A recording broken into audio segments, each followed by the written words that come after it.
Dear students, आज हम पढ़ेंगे डीसी मशीन के क्लासिफिकेशंस के बारे में। डीसी मशीन्स में जैसा हमने बताया था आपको कि डीसी मशीन्स में चाहे वो डीसी जनरेटर हो चाहे डीसी मोटर हो, कंस्ट्रक्शन वाइज जो होते हैं वो एक जैसे ही होते हैं। तो आज हम डीसी मशीन में डीसी जनरेटर के बारे में पहले देखेंगे, उसके बाद में डीसी मोटर के बारे में देखेंगे। तो डीसी मशीन के जैसे हम देखते हैं कि डीसी मशीन का ऐसा डायग्राम हमने देखा था पिछली क्लासेस में। उसमें हमने बताया था आपको कि ये फील्ड वाइंडिंग होती है। फील्ड वाइंडिंग जो होती है नॉर्थ पोल साउथ पोल, ये जो होता है चाहे डीसी मशीन में डीसी जनरेटर हो चाहे डीसी मोटर हो, इन दोनों केसेस में फील्ड वाइंडिंग मतलब फील्ड हमेशा हमको बना के रखनी होती है। और इसमें जो एक कॉइल दिखाई दे रही है आपको, तो हमने बताया था आपको कि आर्मेचर होता है एक सिलेंड्रिकल शेप में होता है। आर्मेचर हमारा जो रोटेटरी पार्ट होता है इसको रोटर बोलते हैं हम।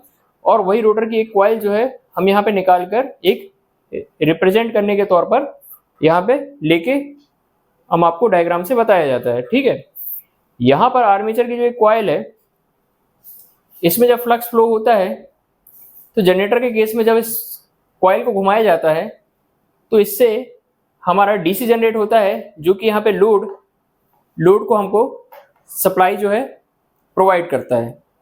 और यही केस यदि मोटर का होगा तो यहाँ से हम सप्लाई देंगे और यहाँ से डीसी होगी। डीसी जो है इस कम्यूटेटर में जाएगी, कम्यूटेटर से डीसी से एसी बनेगी, इसमें एसी फील्ड जो है जनरेट करेगी। और इसमें बनने वाला जो फील्ड है, इसमें जो बहने वाली करंट है, उसके कारण बनने वाला जो फील्ड है अल्टरनेटिंग फील्ड है, और इसमें जो फिक्स फ्लक्स जा रहे हैं, इन दोनों का जब इंटरेक्शन होगा तो वो जो है कंडक्टर को मूव कराएगा और ऐसे हमको जो है इसमें मोटर में मूवमेंट मिलेगा। ठीक है, तो ये जो है रोटर वाला पार्ट, एक बार मोटर के केस में हमको रोटेटरी मोशन देगा आउटपुट के रूप में, और दूसरे केस में वही जो जनरेटर के केस है उसमें आर्मेचर हमको सप्लाई देगा। तो यहाँ पर एक टर्म है फील्ड वाइंडिंग। यहाँ पे दो पोल दिए हुए हैं, एन पोल एस पोल, तो ये जो है फील्ड वाइंडिंग है। और आर्मेचर जो रोटेटरी पार्ट है उसको बोलते हैं हम आर्मेचर वाइंडिंग। उसी को जब हम एक डायग्राम के रूप में समझते हैं तो एक ऐसा डायग्राम बन जाता है। एक नॉर्मल डायग्राम लिया है हमने, जितने भी टाइप होते हैं उसमें से एक हमने डायग्राम लिया है।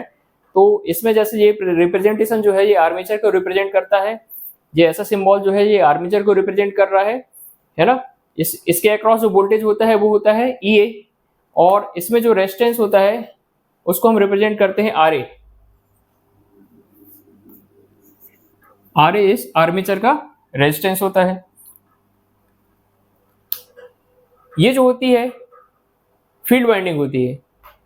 फील्ड वाइंडिंग होती है आर्मेचर जो है, आर्मेचर के अंदर क्या होती है, आर्मेचर वाइंडिंग होगी और फील्ड जो होगा वो फील्ड वाइंडिंग होगी। ठीक है, ये है फील्ड वाइंडिंग।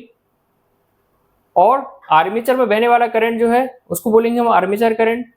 फील्ड करंट में बहने वाला करंट जो है वो होगा ISE, क्योंकि ये फील्ड वाइंडिंग जो है सीरीज में कनेक्टेड है, इसलिए हम बोलेंगे इस ISE बोलते हैं इसको, है ना। फील्ड वाइंडिंग का करंट है।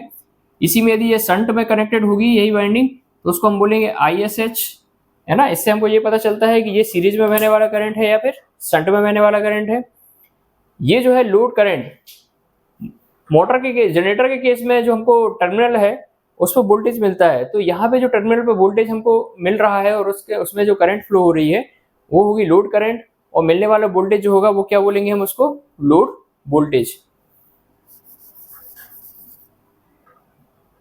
अब हम देखेंगे कि हमारे जो डीसी जनरेटर होते हैं वो कितने टाइप के होते हैं।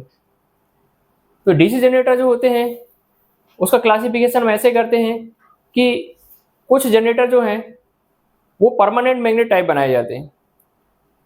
तो परमानेंट मैग्नेट टाइप में क्या डिसएडवांटेज है, परमानेंट मैग्नेट जो होते हैं उनकी जो फ्लक्स की क्षमता होती है वो फिक्स होती है, और इलेक्ट्रोमैग्नेटिक जो होते हैं उसमें हम अपने एप्लीकेशन के आधार पर फ्लक्स को कम या ज़्यादा कर सकते हैं। तो ये जो होते हैं परमानेंट मैग्नेट टाइप जो होते हैं वो जो जहाँ पे हमको फ्लक्स की रिक्वायरमेंट ज़्यादा ना हो, छोटे मोटे एप्लीकेशन जो होते हैं, जैसे जो हमारी बाइसिकल्स होती हैं उसमें जो हमारा टॉर्च जो एक लाइट लगाई जाती है वो उसमें जो है परमानेंट मैग्नेट, ऐसे छोटे छोटे एप्लीकेशन जो होते हैं जिसमें बहुत ज़्यादा हमको वोल्टेज या करंट की आवश्यकता ना हो, वहाँ पे परमानेंट मैग्नेट टाइप जो है डीसी जनरेटर यूज होते हैं। ये ज़्यादा एप्लीकेशन के नहीं है, काफ़ी छोटे स्तर पे इसको उपयोग किया जाता है, लेकिन ये एक टाइप है। और इसी में यदि एक टाइप होगा तो इलेक्ट्रोमैग्नेट, तो जहाँ पे हमको एप्लीकेशन, जहाँ बड़े बड़े एप्लीकेशन होते हैं वहाँ सभी जगह इलेक्ट्रोमैग्नेट टाइप डीसी जनरेटर उपयोग किया जाता है। तो इलेक्ट्रोमैग्नेट टाइप डीसी जनरेटर जो है इसको फर्दर अपन डिवाइड करेंगे दो कैटेगरी में। तो इसमें एक होता है सेपरेटली एक्साइटेड, एक होता है सेल्फ एक्साइटेड। अब देखिए इसको समझते हैं। सेपरेटली एक्साइटेड जो टर्म है उसमें हम क्या करेंगे कि यहाँ पे जैसे डायग्राम में हमने बताया था कि ये जो डायग्राम है इसमें एक फील्ड होती है जो कि हमेशा रिक्वायर्ड होती है और एक आर्मेचर होता है। तो आर्मेचर या तो जनरेटर के केस में सप्लाई यहाँ पे देगा लोड को, और मोटर के केस में क्या होगा, इसमें सप्लाई आएगी। फील्ड हमेशा रिक्वायर्ड होगा। इस फील्ड को यदि हम सेपरेट एक सोर्स के द्वारा, एक सेपरेट सोर्स लगा दिया जाए, यहाँ पर एक सेपरेट सोर्स लगा दिया जाए, ये ऐसा बैटरी से सेपरेट सोर्स लगा दिया जाए, इसको नेगेटिव कर दिया जाए, इसको पॉजिटिव कर दिया जाए और फिक्स हो गया। क्योंकि जो बैटरी है वो क्या होती है, फिक्स वोल्टेज हमको देती है हमेशा। यहाँ पे पॉजिटिव साइकिल हो, पॉजिटिव होगा, यहाँ पे नेगेटिव होगा। तो ये पर्टिकुलर जो है ओरिएंटेशन के हिसाब से, जैसा इसका ओरिएंटेशन होगा उसके हिसाब से हम यहाँ पर एन और यहाँ पे एस पोल को बना दिया जाएगा, है ना, एस और एन फिक्स कर दिया जाएगा। तो ये हो जाएगा हमारा सेपरेटली एक्साइटेड डीसी जनरेटर। तो सेपरेटली एक्साइटेड डीसी जनरेटर जो है प्रैक्टिकली ज्यादा यूज नहीं होते हैं, लेकिन ये इसका एक टाइप है इसलिए हमको पढ़ना होता है। जो ज्यादातर यूज होते हैं वो होते हैं हमारे इलेक्ट्रोमैग्नेटिक में ही। सेकंड जो टाइप है वो है सेल्फ एक्साइटेड, यही जो है सबसे ज्यादा उपयोग होने वाले जनरेटर है। इसके भी तीन टाइप होते हैं। एक होता है हमारा series type self excited DC generator, एक होता है शंट टाइप और एक होता है कंपाउंड टाइप। तो सीरीज टाइप जो जनरेटर होता है उसमें फील्ड वाइंडिंग के कनेक्शन के आधार पर, फील्ड वाइंडिंग जो होती है, देखिए ये सीरीज डीसी जनरेटर का डायग्राम है। इसमें क्या होगा, ये आर्मेचर है और आर्मेचर जो होता है, आर्मेचर की सीरीज में ही फील्ड वाइंडिंग जो है सीरीज में लगी होती है, आर्मेचर के सीरीज में लगी हुई होती है। तो ऐसा जो केस होता है उसको हम बोलते हैं सीरीज डीसी जनरेटर। और इसी में यदि फील्ड वाइंडिंग को हम पैरेलल में लगा दें, इसी को यदि हम पैरेलल में लगा दें, आगे हम डायग्राम देखेंगे उसका, तो यदि हम उसके पैरेलल में लगा दें, सीरीज का इसको पैरेलल में लगा दें, तो वो होगा शंट डीसी जनरेटर। और उस फील्ड वाइंडिंग को, इसी फील्ड वाइंडिंग को यदि हम दो टुकड़ों में तोड़ दें या जिसके दो पार्ट कर दें, जिसमें एक फील्ड वाइंडिंग को हम सीरीज में लगा दें और एक को यदि हम शंट में लगा दें, तो उसको हम बोलेंगे कंपाउंड डीसी जनरेटर। तो इसके अलग अलग एप्लीकेशन के आधार पर अलग अलग उपयोग हैं, अलग अलग इनकी कैरेक्टरिस्टिक्स हैं, जो कि आगे हम पढ़ेंगे आगे की क्लासेस में। इसमें भी हम ये जानने की कोशिश कर रहे हैं कि कितने टाइप के हमारे क्लासिफिकेशन हैं डीसी जनरेटर के। अब कंपाउंड में भी जो होते हैं वो दो टाइप होते हैं, एक होता है क्यूमुलेटिव कंपाउंड और एक होता है डिफरेंशियल कंपाउंड। क्यूमुलेटिव का मतलब होता है एक साथ या जुड़ना, क्यूमुलेटिव का मतलब होता है जुड़ना, और डिफरेंशियल का मतलब होता है डिफरेंस। डिफरेंस मतलब होता है एक जो है दूसरे का अंतर, है ना, एक दूसरे में माइनस होना या डिफरेंस होना।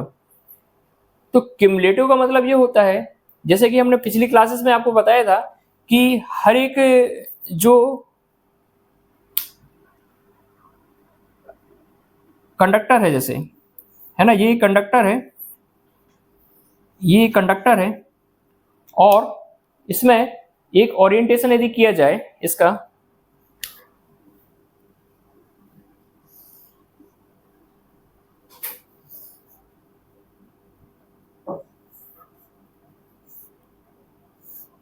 ये देखिए इसमें करंट ऐसा जा रहा है, ऐसा जा रहा है, ऐसा जा रहा है, मतलब इसमें जो करंट है वो ऐसा जा रहा है। तो राइट हैंड का जो थंब है वो डायरेक्शन दिखाएगा आपको कि कौन सा पोल नॉर्थ होगा, कौन सा साउथ होगा। तो इसमें फ्लक्स की डायरेक्शन जो होगी वो ऐसी होगी, ये फ्लक्स की डायरेक्शन होगी, और यहाँ पर एन पोल और यहाँ एस पोल बनेगा, क्योंकि फ्लक्स जो होता है वो एन पोल से एस पोल की तरफ जाता है। तो इस कंडक्टर में यहाँ एन पोल बनेगा और यहाँ पर एस पोल बनेगा। तो ऐसे यदि दो वाइंडिंग हमारे पास हो, यदि ऐसी हमारे पास दो वाइंडिंग हो, ऐसे हमारे पास दो वाइंडिंग हो,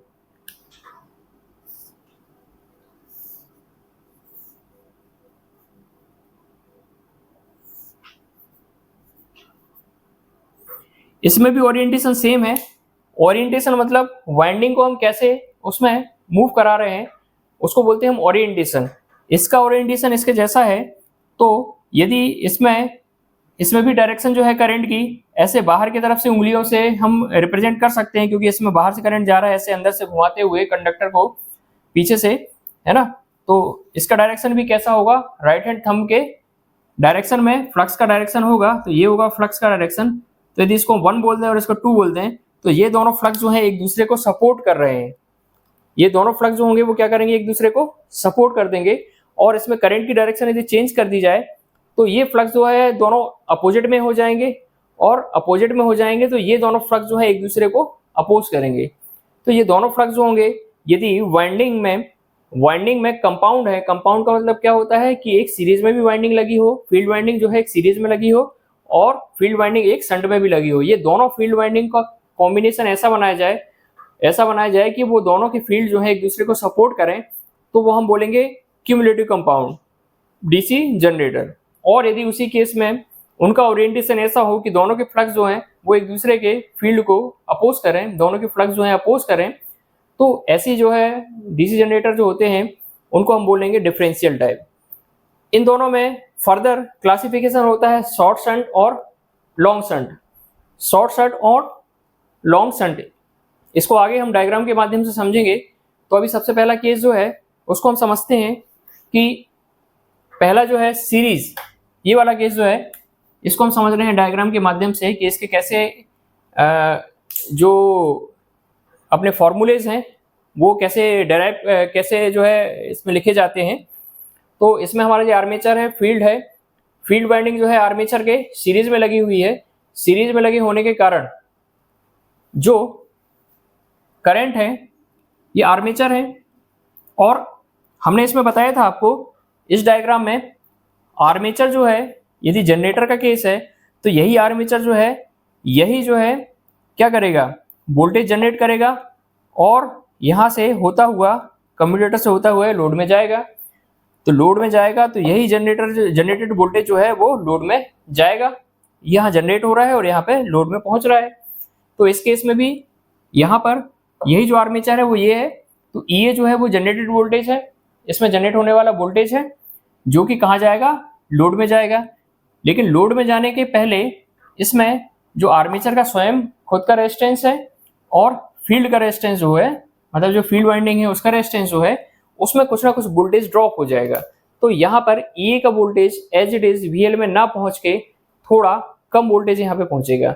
उसका क्या कारण है, थोड़ा कम वोल्टेज इसलिए पहुंचेगा क्योंकि कुछ लॉस जो है वो आर्मेचर में हो गया और कुछ लॉस जो है वो फील्ड वाइंडिंग के रेजिस्टेंस के कारण वोल्टेज का ड्रॉप हो गया।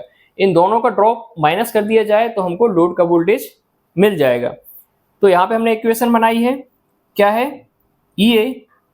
अच्छा, एक चीज और देखना है इसमें कि यहाँ से जो करंट निकल रहा है IA, ये माना कि सर्किट कंप्लीट है और इस सर्किट कंप्लीट होने के कारण इसमें करंट फ्लो होगा। तो इसमें जो IA करंट है वो उसको जाने के लिए एक ही रास्ता है। देखेंगे आप पूरे सर्किट में इसके जाने के लिए केवल एक ही रास्ता है। तो ये क्या है, सीरीज में लगे हुए सभी चीजें हैं, तो यहाँ पे रास्ता जो है करंट के जाने के लिए एक ही है। तो आर्मेचर से निकलने वाला करंट IA और ISC और IL, ये तीनों जो होंगे वो एक ही होंगे। क्यों होंगे एक, क्योंकि इनको जाने के लिए एक ही रेजिस्टेंस है, एक ही रास्ता है, और इस पूरे सर्किट का रेजिस्टेंस जो होगा उसके हिसाब से ही IA जनरेट होगा। मतलब जो IA है उसकी वैल्यू क्या होगी, ये वोल्टेज जो है डिवाइडेड बाय पूरा जितना सर्किट का रेजिस्टेंस है। तो ये तीनों की वैल्यू क्या होगी, एक जैसी होगी। तो इसलिए इस केस में हम यहाँ पे बोल सकते हैं कि IA equals to ISC equals to IL, जहां पर IA क्या है, आर्मेचर करंट है जो कि आर्मेचर से निकलने वाला वोल्टेज है, उसके कारण निकलने वाला करंट है। ISC क्या है, फील्ड करंट है जो कि सीरीज में लगा हुआ फील्ड वाइंडिंग है। तो इसको ISC से रिप्रेजेंट किया हमने क्योंकि सीरीज में लगा हुआ है फील्ड अभी, तो ISC से रिप्रेजेंट किया है। और IL जो होता है वो क्या होता है, लोड करंट होता है। ये लोड करंट यहाँ पर तीनों की वैल्यू क्या होगी, एक जैसी होगी। और यदि कोई बोलता है कि VL की वैल्यू कैसे निकालेंगे, तो VL की वैल्यू भी निकाली जा सकती है। इसमें हम ये देखेंगे कि EA जो होता है वो किस किस का कॉम्बिनेशन है। EA जो है सबसे पहले इसमें जो ड्रॉप हो रहा है ये वोल्टेज जो है VL, साथ में इसमें जो ड्रॉप हुआ कितना हुआ IA, इसमें IA करंट जाने वाला, और इसका जो रेजिस्टेंस है, कितना रेजिस्टेंस इसका, RSE रेजिस्टेंस है। माना कि इसका एक रेजिस्टेंस है RSE इसका रेजिस्टेंस है। ये ड्रॉप IA प्लस RSE, क्योंकि V बराबर क्या होता है, RI होता है, V बराबर क्या होता है I इंटू आर, यही वोल्टेज ड्रॉप है। तो I इंटू आर, आई क्या है, आई तो एक जैसा ही है, चाहे आई ए बोल लें उसको, चाहे आई एस सी बोले, चाहे आई एल बोले, ये तीनों वैल्यू क्या है, एक जैसी है। तो आई ए ले लिया हमने, आई ए और आर एस सी, मतलब इसमें जो सीरीज रेजिस्टेंस है, इसमें जो रेजिस्टेंस है तो उसमें जितना ड्रॉप हो रहा है वो कितना होगा total, I A R S C, ये ड्रॉप इसमें शामिल कर दिया जाए, साथ ही इसमें होने वाला ड्रॉप इसमें शामिल कर दिया जाए, तो टोटल ये वोल्टेज हमको मिल जाएगा आई ए आर ए। अच्छा, इस केस में, जनरेटर के केस में, जो आर्मेचर है उसमें जनरेट होने वाला वोल्टेज हमेशा लोड वोल्टेज से ज्यादा होगा, क्योंकि जनरेट तो यही कर रहा है, ये जनरेट कर रहा है, तो ये इसकी वैल्यू ज्यादा होगी। लोड पे पहुंचने के बाद जो है वो क्या होगा, जितने ड्रॉप होंगे उसको यदि इसमें से माइनस कर दिया जाए तो लोड पे पहुंचने वाला वोल्टेज हम कैलकुलेट कर सकते हैं। और इसी में आई एल की वैल्यू यदि निकालनी हो तो कैसे निकाल सकते हैं अपन,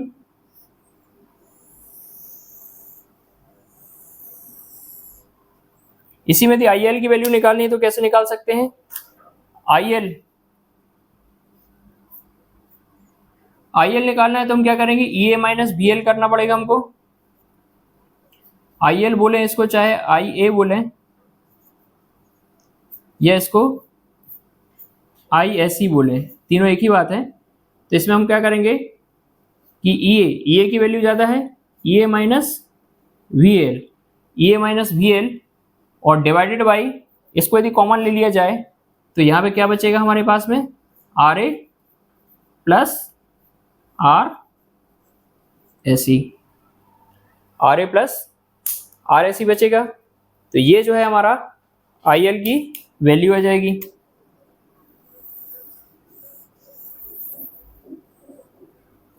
तो ये है सीरीज जनरेटर के बारे में। सीरीज जनरेटर का कैसा स्ट्रक्चर, कैसा डायग्राम बनाया जाएगा और उसमें क्या क्या फार्मूले हम बना सकते हैं। तो ये हो गया हमारा सीरीज डीसी जनरेटर। अब हम पढ़ेंगे डीसी शंट डीसी जनरेटर के बारे में पढ़ते हैं। तो शंट डीसी जनरेटर के लिए हम क्या करेंगे,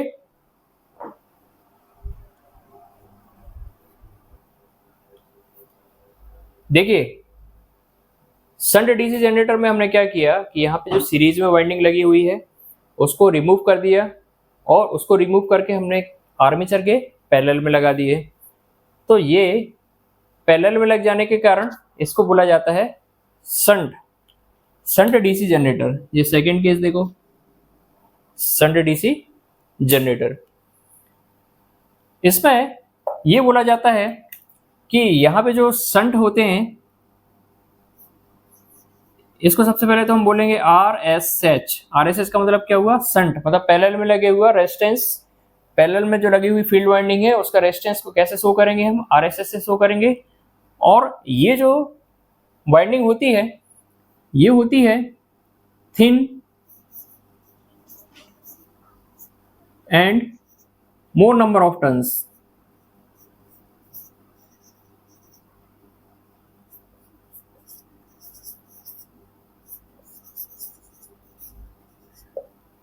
ये थिन होती है, पतले वायरों की बनी होती है और मोर नंबर ऑफ टर्न्स होते हैं। इससे इसका रेजिस्टेंस की वैल्यू जो होती है वो क्या हो जाती है, हाई हो जाती है। रेजिस्टेंस की वैल्यू क्या हो जाती है, हाई हो जाती है।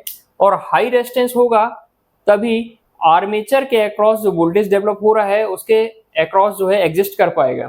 क्योंकि यदि यहाँ लो यदि हम रेजिस्टेंस लगा देंगे तो उसमें वेरी हाई करंट फ्लो होगा, है ना।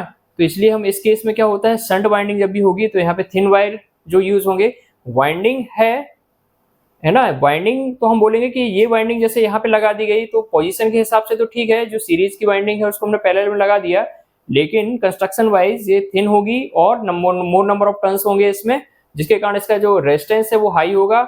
और इसके अक्रॉस, क्योंकि इसी में वोल्टेज जनरेट होता है, वो वोल्टेज जो होता है इस पूरे सर्किट में सबसे अधिक वोल्टेज जो है इसी के अक्रॉस ही जनरेट होता है। ये आर्मेचर के अक्रॉस जो जनरेट होने वाला वोल्टेज है वही इसके अक्रॉस एज इट इज मिलेगा, क्योंकि पैरेलल में कोई भी सर्किट होता है उसमें पैरेलल में मिलने वाला सभी वोल्टेज जो है सभी में एक समान होता है। मतलब यहाँ पे जो जनरेट हो रहा है तो पैरेलल में कितने भी सर्किट लगा दिए जाएं उन सभी पैरेलल सर्किट्स में वोल्टेज जो है वो ईए के जैसा ही होगा। और ईए जो है इस सर्किट का सबसे अधिक वोल्टेज है, तो अधिक वोल्टेज इसको सहन करना है, तो इस कारण से इसमें रेजिस्टेंस भी ज्यादा होना चाहिए। इसलिए ये जो है थिन पतले वायरों का और मोर नंबर ऑफ टर्न्स का बनाया जाता है जिससे इसका रेजिस्टेंस ज्यादा हो। अब इसकी इक्वेशन के लिए हम देखेंगे तो इसमें जो है सर्किट को जाने के लिए एक नहीं दो रास्ते हैं। कैसे दो रास्ते हैं? ये जो है जनरेट कर रहा है, अभी आर्मेचर में ही वोल्टेज का जनरेशन हो रहा है, आर्मेचर में वोल्टेज का जनरेशन हो रहा है, यहाँ पे एसी वोल्टेज जनरेट होता है और कम्यूटेटर के थ्रू हमारे लोड में कैसा डीसी जो वोल्टेज मिलता है। तो यहाँ पे जो वोल्टेज है वो जनरेट हो रहा है, ये वोल्टेज जनरेट होगा तो इसी के कारण यहाँ पे एक करंट आएगा जिसको हम बोलते हैं IA। ठीक है, IA करंट जो होगा वो सबसे बड़ा करंट होगा, क्योंकि सबसे बड़ा वोल्टेज कौन सा है? आर्मेचर के अक्रॉस जनरेट होने वाला वोल्टेज, इसलिए इससे निकलने वाला करंट भी की वैल्यू भी क्या होगी? सबसे ज्यादा होगी। अब ये IA करंट जो है जब यहाँ पे पहुंचता है इस पॉइंट पर, तो इसको जाने के लिए दो रास्ते मिलते हैं, एक ये यहाँ पे भी जा सकता है और यहाँ पे भी जा सकता है। तो क्योंकि इसका रेजिस्टेंस ज्यादा होता है, इसका रेजिस्टेंस ज्यादा होता है, तो यहाँ पे जो है केवल 2 से 3% करंट ही जाता है, 2 से 3% करंट ही यहाँ पे जाता है क्योंकि इसका रेजिस्टेंस ज्यादा है।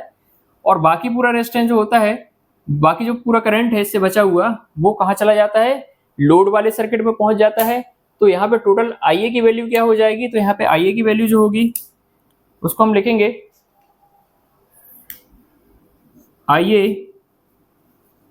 IA बराबर क्या हो जाएगा? ISH प्लस IL, जहां पर IA क्या है? आर्मेचर का करंट है, ISH क्या है? फील्ड वाइंडिंग का करंट है जो कि पैरेलल में लगी हुई है, इसलिए इसको हम ISH बोल रहे हैं, क्योंकि ये शंट जनरेटर का रेजिस्टेंस है, शंट जनरेटर का फील्ड का करंट है, इसलिए इसको ISH से डिनोट कर रहे हैं। और IL जो है वो क्या है? लोड करंट है। इसी में यदि हम वोल्टेज की वैल्यू को डिफाइन करें, जैसे कि पिछले डायग्राम में भी हमने किया था, तो हम ये देखेंगे कि यहाँ पे जो मिलने वाला वोल्टेज है ना, वो यहाँ पे जो अक्रॉस इन दोनों पॉइंट के बीच में मिलेगा वही इसके अक्रॉस मिलेगा और वही यहाँ पे मिलेगा। तो इसको हम ऐसे निकाल सकते हैं,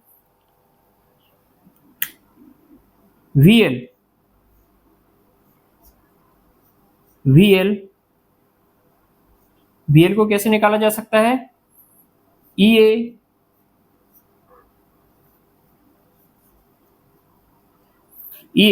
मतलब यहाँ पे जो जनरेट हो रहा है, ठीक है,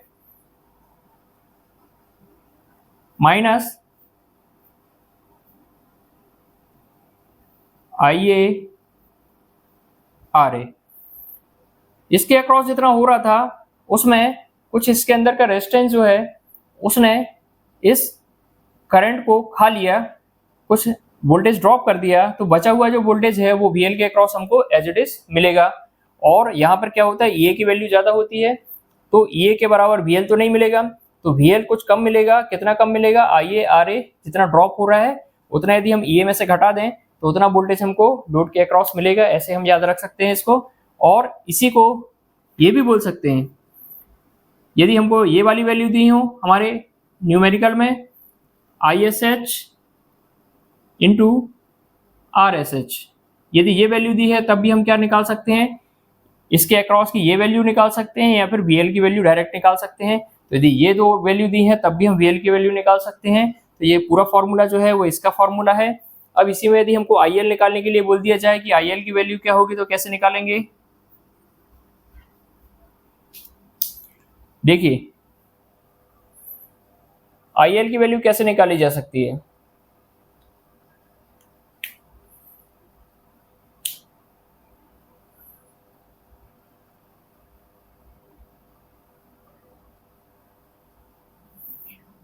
IL जो है सबसे पहले जो है IA माइनस ISH हो जाएगा, ठीक है ना। IA जो हो जाएगा क्या हो जाएगा? IA माइनस ISH, ठीक है, ये एक इक्वेशन है हमारी। और इसकी वैल्यू हम कहाँ रख देंगे? इसकी वैल्यू हम यहाँ पर रख देंगे, ठीक है। इसमें यदि हम वैल्यू रख देंगे तो हमको IL की वैल्यू मिल जाएगी। तो यहाँ पे जैसे VL है, VL EA और IA की वैल्यू क्या हो जाएगी? IL की वैल्यू हो जाएगी यहाँ पे IA जो है, तो यहाँ पे हमको रखना पड़ेगा IL plus ISH into R A. अब यहाँ से हम केवल आई एल को बचा लेंगे, बाकी सभी चीज़ें क्या करेंगे, ट्रांसफर कर देंगे। तो ये हो जाएगा हमारा वी एल माइनस ई ए। इसको अपन उल्टा भी लिख सकते हैं क्योंकि ई ए की वैल्यू ज़्यादा है। तो ई ए माइनस वी एल, ई ए माइनस वी एल, और ये इस साइड आएगा तो पॉजिटिव हो जाएगा, और डिवाइडेड बाई क्या हो जाएगा, R A, R A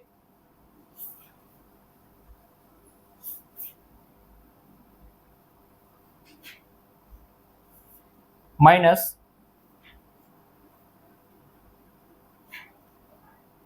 I S H. तो ये हो जाएगा हमारा आई एल। तो ये वैल्यू हम ऐसे निकाल सकते हैं। अब इसमें हमको ये देखना होगा कि हमको क्वेश्चन में कौन कौन सी टर्म दी है, उसके हिसाब से जो है ये जो है मेन इक्वेशंस हैं, है ना, इसके हिसाब से जो भी होगा, तो जो भी चीज़ें गिवन होंगी उसके हिसाब से हम जो है आई एल की वैल्यू निकाल सकते हैं। अब आगे जो हम पढ़ेंगे कंपाउंड के बारे में पढ़ेंगे। तो कंपाउंड में क्या होगा, उसमें ये जो शंट वाइंडिंग है ये दो टुकड़ों में टूटती है, और एक सीरीज में चली जाती है और एक शंट में चली जाती है। तो ये जो हो गया, एक और वाइंडिंग इसमें लग गई।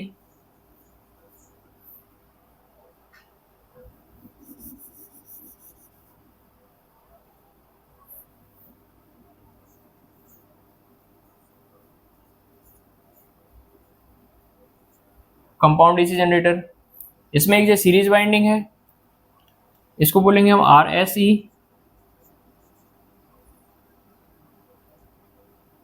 है ना। इसमें जो इसका जो रेजिस्टेंस है वो क्या होगा, आर एस ई हो जाएगा, और ये होगी हमारी सीरीज वाइंडिंग, ये हमारी शंट वाइंडिंग। तो लगभग जो है चीज़ें एक जैसी रहेंगी। अब इसमें बस ये जुड़ गया है कि यहाँ पर एक फील्ड वाइंडिंग सीरीज में भी जुड़ गई है, शंट में तो थी ऑलरेडी और सीरीज में भी जुड़ गई है। तो हमारी जो इक्वेशंस है वो चेंज हो जाएंगी।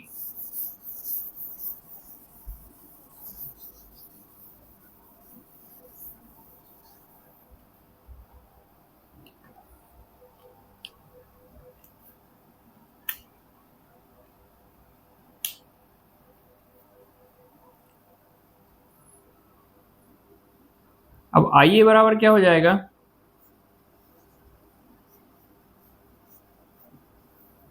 आई S H plus I L. ठीक है, ये वैसे ही है जैसे अभी हमने लास्ट टाइम लिखा हुआ है शंट जनरेटर के लिए, है ना, सेम इक्वेशन रहेगी। अब यहाँ पे एक केस ये भी हो जाएगा लेकिन कि आई एल जो है वो आई एस सी के बराबर होगा, क्योंकि क्या है, इसमें जो बहने वाला करंट है वो लास्ट में क्या होगा, वही आई एल बनेगा। तो यहाँ पर यदि आई एल की जगह आई एस सी हो तो वो भी सही इक्वेशन होगी, है ना। यदि आई एल की जगह आई एस सी लिख दें हम तब भी वो गलत नहीं होगी। तो ये दो फार्मूले हो गए, है ना, आई ए बराबर I S H plus I L, और I L equals to I S C होगा, क्योंकि इसमें जो बहने वाला करंट है वही आई एल होगा, ये आई एस सी है और आई एस सी है, वही सेम ब्रांच है। यहाँ जो करंट होगा वो भी वहीं पे, जो टर्मिनल है उस पर भी वही करंट होगा।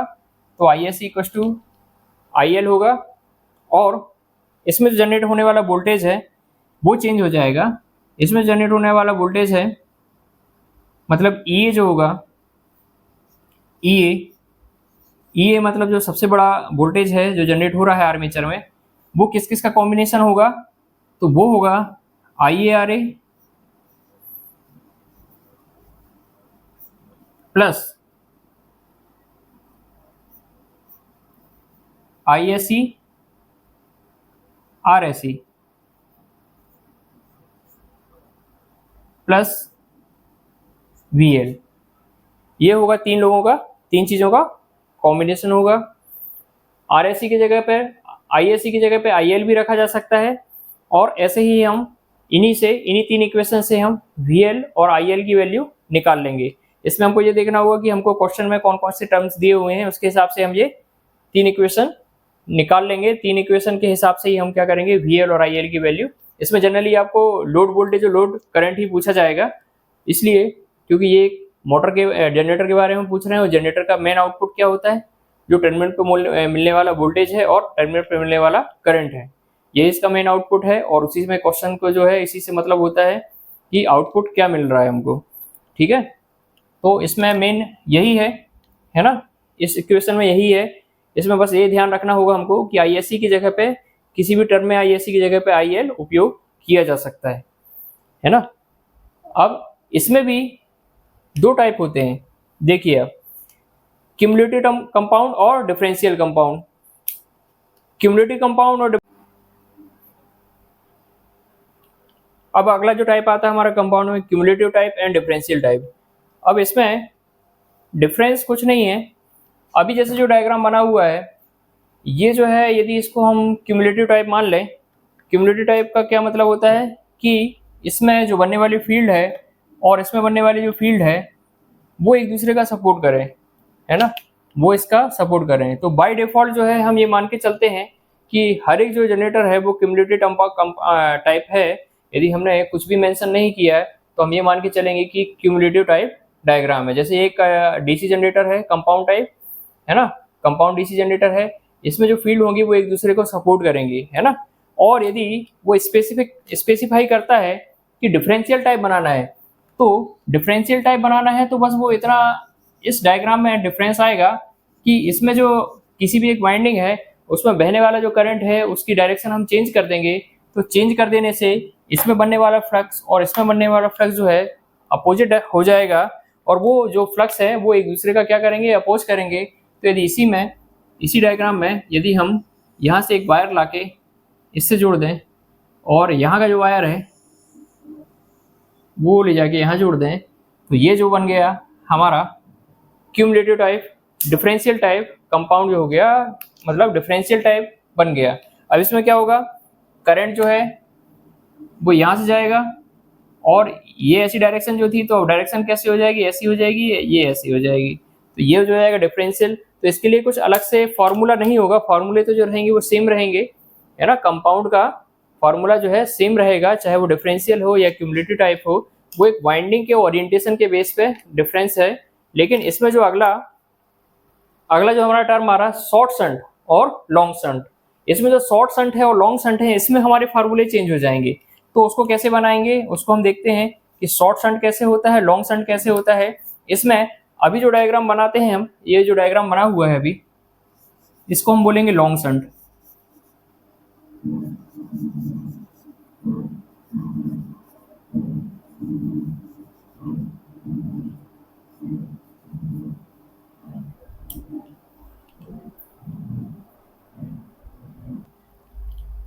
तो ये जो हमने डायग्राम बनाया था ये short shunt compound DC generator का ही डायग्राम है। तो मतलब जनरली हम जो पढ़ाई करते हैं उसमें शॉर्ट शंट डीसी जनरेटर के डायग्राम ही मोस्टली हम पढ़ाई करते हैं। तो जो डायग्राम हमने बनाया वो शॉर्ट शंट में आ जाएगा, और इसके अलावा जो हम अभी चेंजेस करेंगे तो उसमें हम देखेंगे कि लॉन्ग शंट जो होंगे उसमें क्या चेंजेस हो जाते हैं। तो इसके फार्मूला हमने देख लिया, IA बराबर क्या होगा, ISH प्लस IL, है ना। IA बराबर क्या होगा, यहाँ जाने वाला करंट टोटल करंट है, ये टोटल करंट यहाँ से निकलने वाला सबसे बड़ा करंट है, और ये दो पार्ट में डिवाइड हो जाएगा, यहाँ जाएगा, यहाँ से मिलने के बाद उसको दो ब्रांचेस मिलेंगी, यहाँ जाएगा, यहाँ जाएगा। तो यहाँ जो जाने वाला करंट है इसको बोल दिया हमने ISH, तो ये हो जाएगा ISH प्लस IL की जगह इसको ISE भी बोल सकते हैं हम, क्योंकि IL और ISE जो है वो एक ही हैं, IL इक्वल टू ISE। इसमें जो इसकी टर्म है ये क्या है, सबसे अधिक वोल्टेज जो है, क्योंकि ये जनरेटर है तो जनरेट है, आर्मेचर में जनरेट होने वाला वोल्टेज सबसे अधिक वोल्टेज होगा। तो ये जो है यहाँ पे जनरेट होना वोल्टेज वो किस का सम होगा, एक तो VL प्लस यहाँ पे जो ड्रॉप हो रहा है वो, और इसके आर्मेचर के अंदर जो रेजिस्टेंस है उसमें जो ड्रॉप हो रहा है वो, ठीक है। तो ये जो है यहाँ पे जनरेट होने वाला वोल्टेज बराबर क्या होगा, IARA, मतलब इसके अंदर का जो रेजिस्टेंस है RA जो इसके अंदर का रेजिस्टेंस है, और इसमें बहने वाला करंट क्या है IA, इसका ड्रॉप, प्लस यहाँ पे जो करंट फ्लो हो रहा है, तो यहाँ कौन सा करंट फ्लो हो रहा है, ISE, इसी को IL भी बोल सकते हैं हम। तो ISE की जगह IL भी लिख सकते हैं, जो भी क्वेश्चन में दिया होगा उसके हिसाब से हम रख देंगे इसको। तो ये ISE इंटू RSE, इसमें होने वाला ड्रॉप, प्लस VL जो है, इन सभी का सम क्या होगा, यहाँ पे मिलने वाला वोल्टेज। क्योंकि इसमें जितना भी वोल्टेज ड्रॉप हो रहा है उसको यदि सभी को जोड़ दिया जाए तो यहाँ पे टोटल जनरेटेड वोल्टेज हमको मिल जाएगा। इसमें दो टर्म जो है वो और पढ़ते हैं हम। इसमें एक टर्म है पावर जनरेटेड। पावर जनरेटेड जो होगी वो आर्मेचर के अक्रॉस जो वोल्टेज होगा और इसमें बहने वाला जो करंट होगा उसका जो मल्टीप्लिकेशन है वो हमको देगा पावर जनरेटेड। यहाँ पे कितनी पावर जनरेट हो रही है, जबकि लोड पर मिलने वाला वोल्टेज और मिलने वाला जो करंट है वो हमको देगा कि कितनी पावर हम डिलीवर्ड कर रहे हैं। इसमें जनरेटेड पावर जो है और डिलीवर्ड पावर जो है इसमें बहुत सारे लॉसेस जो हैं वो कम हो जाएंगे। रुको, अब देखिए लॉन्ग शंट जो है इसमें क्या चेंजेस हो जाएंगे। हमारे यहाँ पे जो एक वाइंडिंग लगी हुई थी सीरीज़ में, वो सीरीज़ में यहाँ पे इसके सीरीज़ में थी। अच्छा, वो वाइंडिंग को यदि यहाँ पे लगा देंगे तब भी वो इसकी सीरीज़ में रहेगी। तो सीरीज़ वाइंडिंग यहाँ ना लगा के जब यहाँ पे लगा देते हैं तब ये होता है हमारा long shunt compound DC generator. तब ये जो डायग्राम है हमारा ये बोलेंगे हम long shunt DC compound DC generator. इसके फॉर्मूले में क्या क्या चेंजेस हो जाएंगे कि यहाँ पर जो IA करंट है वही RAC से होके जा रहा है, तो IA = RAC हो जाएगा, एक ये डिफरेंस आएगा। जबकि IA = ISH + IL ये फार्मूला सेम रहेगा, जबकि EA ये वाला फार्मूला भी सेम रहेगा। EA बराबर क्या होगा, इसमें होने वाला ड्रॉप, इसके अंदर होने वाला ड्रॉप प्लस इसमें होने वाला ड्रॉप जो है वो सीधे सीधे जो वोल्टेज है VL पे मिलेगा हमको। पावर जनरेटेड सेम रहेगी, पावर डिलीवर्ड भी सेम रहेगी। और ISH जो है, ISH मतलब इसमें जाने वाला जो करंट है वो कैसे होगा, इसके अक्रॉस में जो वोल्टेज है वही इसके अक्रॉस में मिल रहा है, वही इसके अक्रॉस में मिल रहा है। तो VL/RSH, यदि VL में इसमें यदि हम RSH का भाग दे दें तो इसमें बहने वाला करंट की वैल्यू निकल आएगी, यही RSH होगा।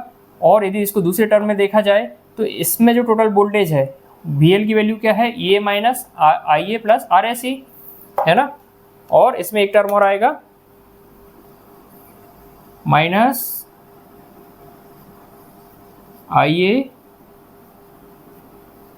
RA है ना, ये टर्म और आएगा, डिवाइडेड बाई RSH करते हैं तब भी हमको IL की वैल्यू मिल जाएगी।